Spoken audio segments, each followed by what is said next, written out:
Selamat pagi, salam dahsyat, luar biasa. Jumpa lagi bersama Naked Trader 21.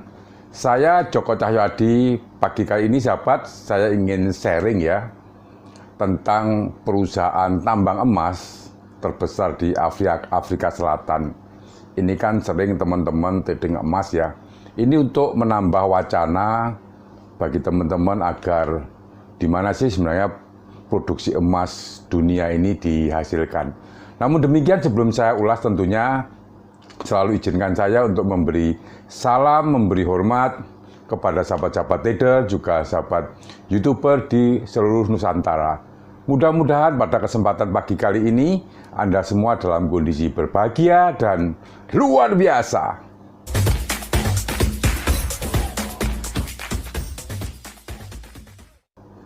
Bagi sahabat trader ya yang menginginkan diskusi secara private, juga menanyakan grup WA, juga live chat saya, silahkan add WA saya di description ya. Baiklah sahabat trader, ada 3 perusahaan tambang emas ini ya yang terbesar di Afrika Selatan. Ini kenapa saya coba ulas, karena banyak teman ya yang rata-rata tradingnya XAU atau emas. Nah, ini pada tahun 2000-an ya, Afrika Selatan ini menyumbang hampir ya 15% produksi emas dunia. Maka tak heran bila perusahaan tambang emas mereka ini masuk dalam jajaran top 10 global. Nah, siapa saja mereka?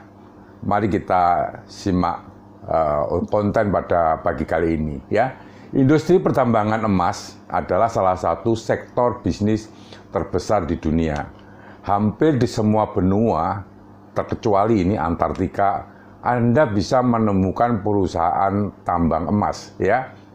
Jika berbicara tentang perusahaan tambang emas terbesar, biasanya orang-orang akan langsung mengira mereka berasal dari Amerika Serikat atau mungkin ada yang berpikir dari Kanada ya. Seperti kita ketahui, emas ialah produksi mineral paling berharga di kawasan Amerika Utara. Di Kanada, produksi emas hampir senilai 10,3 triliun dolar loh. Ini kan lumayan besar juga. Tak dapat dipungkiri memang ya, Newmont dari Amerika Serikat dan Barrick di Kanada ini menjadi 2 perusahaan tambang emas raksasa yang mungkin sulit sekali ditandingi selama ini. Nah, lalu siapa yang duduk di posisi selanjutnya? Nah, jawabannya adalah di Afrika Selatan. Nah, mungkin ya ini tak banyak yang tahu ya, tapi Afrika Selatan merupakan pemimpin di sektor produksi emas yang tentunya cukup dipertimbangkan atau diperhitungkan dari perusahaan-perusahaan terbesar di dunia. Sebuah survei ini ya dari Reuters ya menempatkan tempat lahir Nelson Mandela ini berada di peringkat 8 global dalam hal produksi emas, baik itu batangan maupun yang lain ya, mengalahkan Meksiko. Nah, sejak tahun 1975 Afrika Selatan telah menyumbang 40% dari produksi emas dunia. Nah, akibat sokongan atau suplai dari produksi dari Witwatersrand ini ya, ini tambang emas terbesar di benua ini, paling terbesar di benua hitam atau Afrika Selatan ini ya. Sepanjang tahun 1900-an, ini pertambangan emas menjadi industri utama di Afrika Selatan, membawa negara ini ke garis depan produksi global. Nah, perlu diketahui produksi emas batangan mencapai puncaknya pada tahun 1970 dengan menelurkan sekitar 1.000 metrik ton per tahun. Sayangnya pada tahun 2010 posisi Afrika Selatan terlampaui oleh Cina yang berhasil memproduksi 324 ton dalam setahun. Nah, setelahnya sektor pertambangan di negara tetangga Namibia, Botswana, dan Zimbabwe itu mengalami penurunan produksi yang cukup drastis akibat meningkatnya biaya pemurnian atau ekstraksi dan kerusuhan sipil di sana. Hingga tahun 2018 produksi emas nasional Afrika Selatan hanya mencapai 130 metrik ton per tahun di tahun 2020 sendiri, ya. Afrika Selatan hanya menghasilkan 4,2% dari emas dunia. Yang perlu dicermati, sahabat trader, negara-negara penghasil emas lain yang mengalami penyusutan produksi pada tahun 2020, ya. Dari sisi lain, ya, positifnya perusahaan-perusahaan pertambangan emas kala itu bisa mengambil untung dari harga emas yang kian meroket, ya. Dan diawali pandemi COVID tahun 2019 ini, ya, tentunya harga emas sangat lumayan kenaikannya, ya. Terlepas dari lesunya produksi emas dari tahun ke tahun, ada beberapa perusahaan tambang emas Afrika Selatan yang berhasil bertahan. Nah, ini sebagai catatan. Mereka kini menjadi pemimpin terdepan dalam industri emas di Afrika Selatan. Yang pertama adalah AngloGold Ashanti Limited, ya. AngloGold adalah anak perusahaan Anglo American Company, ya, yang bergerak di sektor penambangan uranium dan emas. Pada tahun 1998, AngloGold mulai merestrukturisasi, ya, perusahaan dengan menjadi entitas Afrika Selatan pertama yang mendaftarkan diri di Bursa Saham Amerika atau NYSE atau New York Stock Exchange. Keputusan ini makin memperkuat posisi AngloGold sebagai pemain utama di industri pertambangan emas Afrika Selatan. Nah, AngloGold Ashanti sendiri berdiri sejak April tahun 2004 setelah adanya merger antara AngloGold Limited, ya, dan Ashanti Goldfield, ya, Company Limited. Semenjak itu, Anglo Amerika mulai sedikit demi sedikit ini mengurangi sahamnya di AngloGold Ashanti, ya, hingga benar-benar menjual sisa kepemilikannya pada bulan Maret tahun 2009 yang lalu. Sekalipun kantor pusatnya terletak di Johannesburg, ya, lingkup ruang kerja Goldfield, ya, ini terdiversifikasi ke 9 tambang emas aktif di Australia, kemudian Peru, Afrika Selatan, juga Afrika Barat, Filipina, dan Chile.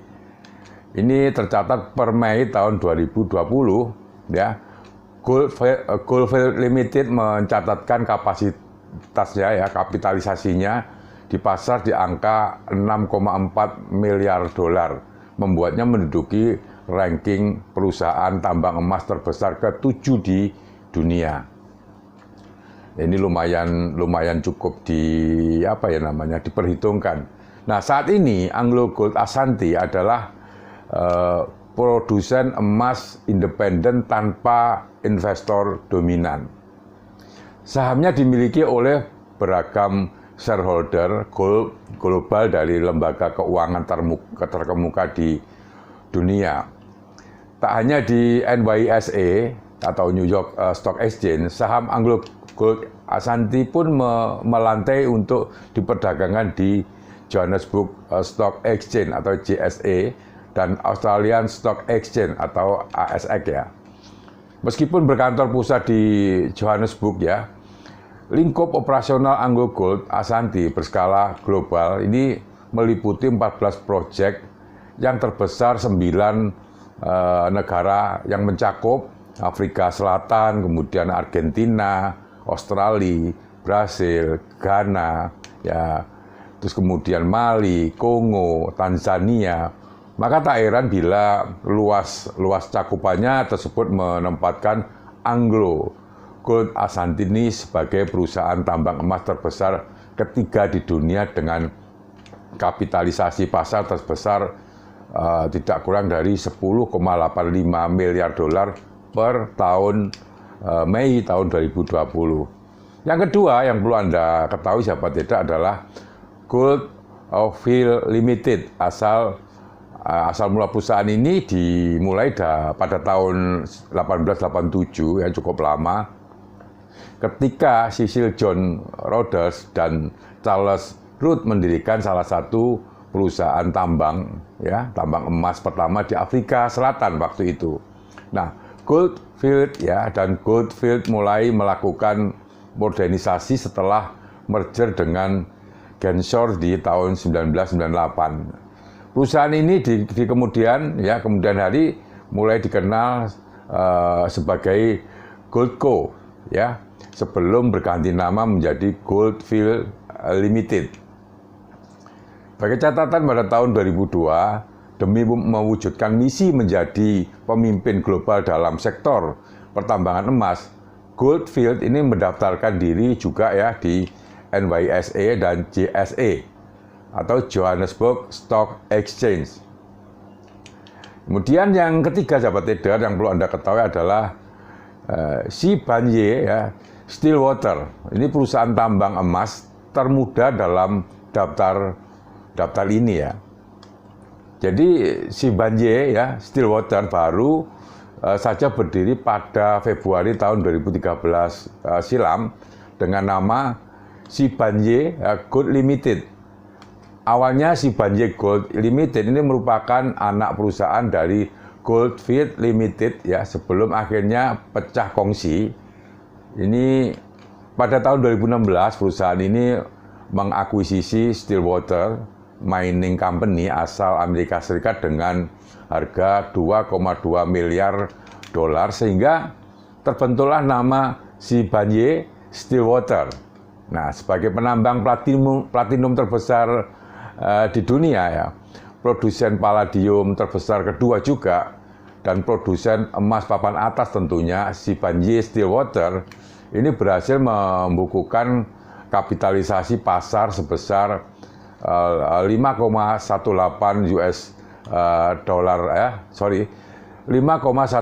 miliar US dollar per Mei tahun 2020. Kendali Sibanye Stillwater adalah perusahaan tambang platinum utama dunia. Kiprahnya di industri emas ini cukup diperhitungkan. Sibanye Stillwater memang belum termasuk dalam jajaran top 10 perusahaan tambang emas terbesar di dunia, tapi sebagian besar proyek perusahaan sudah mencakup wilayah global, termasuk proyek pertambangan di Amerika Serikat, Afrika Selatan, dan yang terakhir di Zimbabwe. Ya. Jadi kesimpulannya seperti ini, sahabat trader. Sampai tahun 2009, Afrika Selatan berdiri sebagai salah satu pemimpin global dalam produksi emas. Sayangnya memang dominasi terus menurun seiring berkurangnya cadangan logam mulia ya. Masalah dari kerusuhan tenaga kerja hingga harga aset safe haven yang cenderung fluktuatif dan semakin menekan kompetisi perusahaan tambang emas di Afrika Selatan. Nah, sebenarnya sudah bukan rahasia lagi jika perusahaan tambang emas yang menjadi bagian dari sektor bisnis utama di Afrika Selatan ya. Meskipun pukulan keras terhadap perusahaan-perusahaan ini menyebabkan satu demi satu dari perusahaan gulung tikar, ya, ada beberapa yang berhasil bertahan dan eksis di pasar internasional, seperti ketiga perusahaan yang saya sebutkan di atas ya.